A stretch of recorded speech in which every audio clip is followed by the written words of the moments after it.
1935వ సంవత్సరం పసిఫిక్ మహాసముద్రం మధ్యలో ఓ రహస్య దీవిని గుర్తించారు.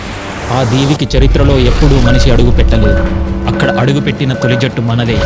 జాగ్రత్తగా ముందుకు సాగండి. ఆ ప్రదేశం మౌనంగా ఉంది.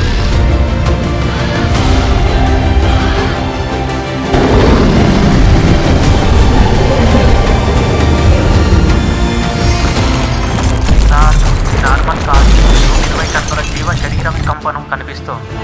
అందరూ సిద్ధంగా ఉండండి. ఇది మనపై మొదటి దాడి కావచ్చు.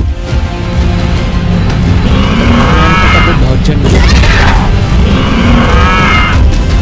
వెనక్కి చూడండి, ముందుకు పరిగెత్తండి. అది మన వెనకే ఉంది. చరిత్రకు మించిన ఒక దేవాలయం రహస్యమై మౌనంగా ఉంది. కానీ ఆలోచించకుండా తలదాచుకుంటే అది తన గుప్త రహస్యాలను బహిర్గతం చేస్తుంది.